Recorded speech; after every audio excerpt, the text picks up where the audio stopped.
wa ala alihi wa sahbihi ajma'in. Amma ba'd.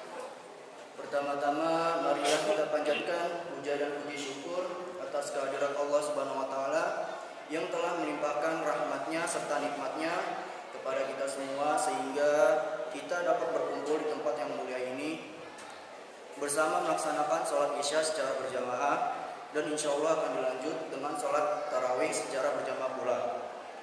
Salawat serta salam marilah kita curahkan pada uswah kita, junjungan kita, baginda Nabi besar Muhammad sallallahu alaihi wasallam, kepada para keluarganya, para sahabatnya, serta kepada para pengikutnya yang insya Allah semoga selalu senantiasa istiqomah dalam menjalankan sunnah-sunnahnya dan mendapatkan syafaat beliau di yaumil akhir. Amin.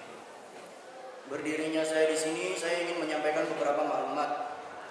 Maklumat yang pertama yaitu tromol pada malam ke-24 berjumlah Rp670.000, sehingga total tromol sampai dengan malam hari ini sebesar Rp18.100.000. Jazakumullah khairan katsiran. Semoga amal yang kita berikan dapat dilipat gandakan pahalanya oleh Allah Subhanahu wa taala.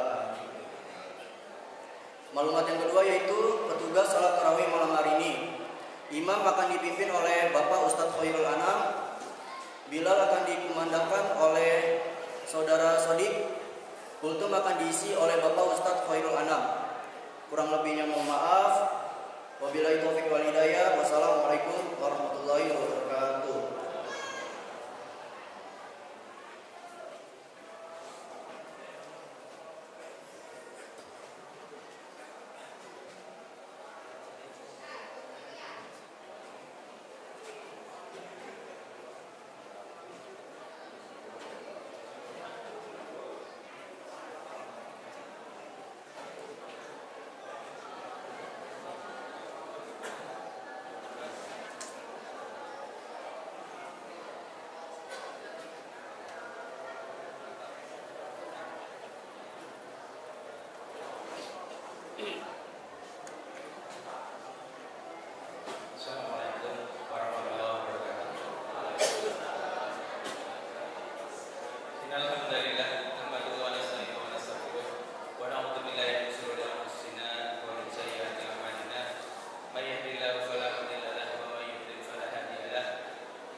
Setiap manusia, sebagaimana kita termasuk di dalamnya, pasti menghendaki kesuksesan, kebahagiaan di dalam hidupnya. Namun demikian, kita manusia kadang-kadang memiliki ukuran yang berbeda-beda di dalam menentukan kesuksesan itu. Ada orang yang mengukur kesuksesan dirinya, kebahagiaan dirinya dengan kesuksesan itu dengan harta kekayaan. Ada yang mengukur dengan pangkat dan jabatan. Ada yang mengukur dengan kedudukan. Dari sekian banyak ukuran-ukuran itu, kita tidak akan menemukan titik temu kecuali ketika kita kembalikan kepada Allah Subhanahu wa taala. Allah Subhanahu wa taala memberikan salah satu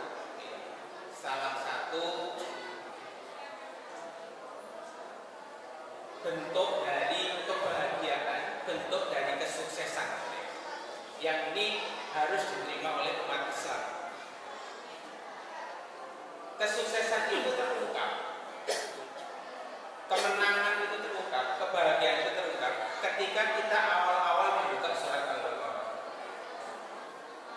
Di dalam surat Al-Baqarah ayat 1 sampai dengan ayat 20, Allah Subhanahu wa taala itu memilah manusia menjadi 3. Yang pertama adalah manusia yang bertakwa. Yang kedua adalah manusia-manusia yang munafik. Dan yang ketiga manusia-manusia yang kafir kepada Allah Subhanahu wa taala. Dari 3 kelompok manusia itu, siapa yang akan mendapatkan kebahagiaan? Yang akan mendapatkan kebahagiaan adalah orang tipe yang pertama. Maka di dalam surat Al-Baqarah ayat 5 dikatakan ulaika humul muflihun. Jadi orang-orang yang mendapatkan kebahagiaan adalah orang-orang yang bertakwa. Orang-orang yang mendapatkan kesuksesan adalah orang-orang yang bertakwa. Masalahnya bagaimana kemudian kita bisa mendapatkan derajat ketakwaan itu? Nah, mengapa juga kemudian di dalam surat Al-Baqarah ayat 5 itu dikatakan orang yang mendapatkan kebahagiaan adalah orang yang bertakwa? Ukurannya apa? Karena surat Al-Baqarah awal-awal ini memilah manusia dari sisi penerimaannya terhadap Al-Quran. Surat Al-Fatihah itu diakhiri dengan frase ihdinas siratal mustaqim, tunjukilah kami jalan yang lurus. Sehari 17 kali kita itu mengatakan ihdinas siratal mustaqim, minta petunjuk jalan yang lurus. Dan itu ada di halaman pertama Al-Quran. Ketika kita buka Al-Quran, halaman pertama akan membaca ihdinas siratal mustaqim. Sudah dapat belum siratal mustaqim itu? Allah kemudian menjawab di dalam lembar halaman kedua, Bismillahirrahmanirrahim, Alif Lam Mim. Dzalikal kitabul la raiba fihi hudal lil muttaqin. Alif Lam Mim, inilah kitab yang tidak ada keraguan di dalamnya, petunjuk bagi orang-orang yang bertakwa. Jadi tadi kita minta petunjuk, minta jalan yang lurus, Allah jawab jalan yang lurus itu ini Al-Quran yang tidak ada keraguan di dalamnya. Sehingga kalau misalnya kita sudah minta petunjuk kok tidak dipakai juga, yang salah kita. Kita minta sehari 5 kali, sehari kita minta 17 kali ihdinas siratal mustaqim, tapi Al-Qurannya tidak kita baca-baca. Seperti orang yang membawa surat gitu ya, surat petunjuk alamat peta itu, tetapi suratnya dibawa saja. Saya mau pergi ke Jakarta dari kampung gitu, membawa surat. Surat itu ada petanya, tapi petanya ditaruh di sana, nggak pernah dibaca. Kita semua pasti akan ke akhirat, kita semua pasti akan mati. Semua kita ingin hidup bahagia di dunia dan akhirat. Petunjuknya ada di Al-Quran, tapi Al-Qurannya tidak pernah kita baca. Saya sering mengatakan, ada yang teman mengatakan, kadang-kadang kita itu hanya bukan membaca Al-Quran gitu. Kalau tadarus itu kita nggak baca Al-Quran gitu, tetapi hanya membunyikan huruf.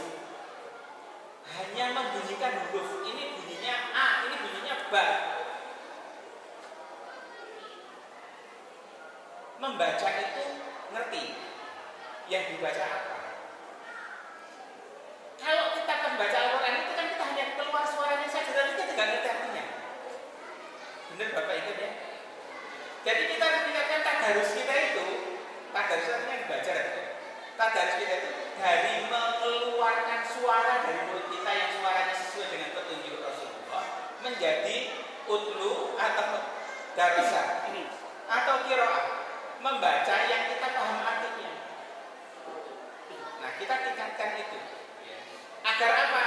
Agar Al-Quran ini menjadi hudalil muttaqin. Karena kalau misalnya tidak dilakukan itu, nanti kita jadi tidak mendapatkan petunjuk. Masyarakat muslimin yang dirahmati Allah Subhanahu wa taala, bagaimana agar kita masuk ke derajat orang yang bertakwa dan nanti bisa mendapatkan petunjuk dari Al-Quran itu. Maka kemudian sebagaimana diberikan di ceramah-ceramah sebelumnya, bertakwa itu yang pertama, alladzina yu'minuna bil ghaib, yaitu orang yang percaya kepada barang yang gaib. Yakin kalau kita itu yakin adanya Allah, yakin adanya malaikat gitu, yang nggak kelihatan. Yakin di sekitar kita ini ada makhluk-makhluk gaib gitu. Itu kita harus yakin. Jadi kalau misalnya masih ada orang yang melakukan kejahatan dengan keyakinan nggak ada yang lihat, nggak ada yang lihat. Tengok-tengok gitu. Tengok kemudian melakukan maksiat atau tengok kita berbuka puasa gitu. Nggak ada yang lihat ini. Gimana kita mengatakan alladzina yu'minuna bil ghaib gitu? Kita nggak percaya dengan ghaib kalau gitu kan? Kita percaya ghaib itu tidak hanya percaya setan itu ada gitu. Lebih dari itu Allah itu ada, Allah itu melihat kita. Itu yang pertama. Alladzina yu'minuna bil ghaib. Wa yuqimuna shalah, menunaikan salat, mendirikan salat. Alladzina yu'minuna bil ghaibi wa yuqimuna sholata wa mimma razaqnahum yunfiqun. Kemudian menginfakkan harta yang direzekikan kepadanya. Itu yang ketiga. Walladzina yu'minuna bima unzila ilaika wa ma unzila min qablik. Kemudian percaya kepada Al-Qur'an dan kitab-kitab yang diturunkan sebelumnya. Masyarul muslimin yang dirahmati Allah Subhanahu wa taala, kadang ada kekeliruan yang terulang-ulang di kita. Terulang di kita. Jadi pelajaran SD saya dulu itu sering diajarkan. Nabi yang menerima wahyu itu ada 4 ya. Yang pertama Nabi Musa. Kitabnya Musa kitabnya apa? Taurat ya. Agamanya apa? Yang kedua Nabi Daud. Nabi Daud kitabnya apa? Zabur. Agamanya apa? Sekarang yang ketiga Nabi Isa. Kitabnya apa? Agamanya apa? Ini ya. Musa kitabnya Taurat, agamanya Islam. Kemudian Daud kitabnya Zabur, agamanya Islam. Sekarang yang ketiga. Kemudian Injil itu turun kepada Nabi, agamanya apa? Islam harusnya gitu. Tapi dulu pelajaran di sekolah kita bukan. Nah, masyarakat muslimin yang dirahmati Allah Subhanahu wa taala, orang Islam harus meyakini bahwa Islam ini Nabi Adam itu Islam, Idris Islam, Nuh Islam, Hud Islam, Saleh Islam, Ibrahim Islam, Lut Islam, Ishak Islam, Ismail Islam, sampai Nabi Muhammad itu Islam semua. Betul ya? Kita percaya kitab yang 4 itu dulu adalah kitab agama Islam. Tetapi kalau sekarang ketemu mungkin sudah disilakan bahasanya sudah berubah. Yang murni adalah Al-Quran. Al-Quran tidak akan berubah sampai akhir. Oke, percaya kepada kitab. Wabil akhirati yuqin. Kemudian kita yakin bahwa akan datang akhirat. Akhirat itu kita yakin terhadap keberadaan akhirat itu. Itulah ciri dari orang yang bertakwa yang dimunculkan pertama di dalam Al-Quran. Masyarakat muslimin yang dirahmati Allah Subhanahu wa taala, marilah kita mengisi sisa hari di bulan Ramadan ini dengan tetap bersemangat. Termasuk bersemangat membaca Al-Quran, gitu ya. Semalam ada pertandingan Liga Champions ya. Pendukung Real Madrid nyesel ya, kalah ya. Saya nonton semalam sampai menit berapa ya, 70 gitu. Itu kedudukannya 1-0. sampai menit ke-85 tambah itu jadi 2-0. Tapi herannya penyerang-penyerangnya Real Madrid itu ya tetap main gitu. Main masih kenceng gitu. Mereka lebih semangat daripada kita. Kita ini sudah menit ke-85 terus kayaknya males-malesan gitu. Jadi kita harus belajar ibadah sama para pemain bola. Pemain bola itu bisa gol pada menit ke 93 Injury time gitu, dan bisa jadi menang. Nah kita perlu belajar itu kepada mereka dalam masalah semangat kita beribadah kepada Allah Subhanahu wa Ta'ala. Semoga Allah Subhanahu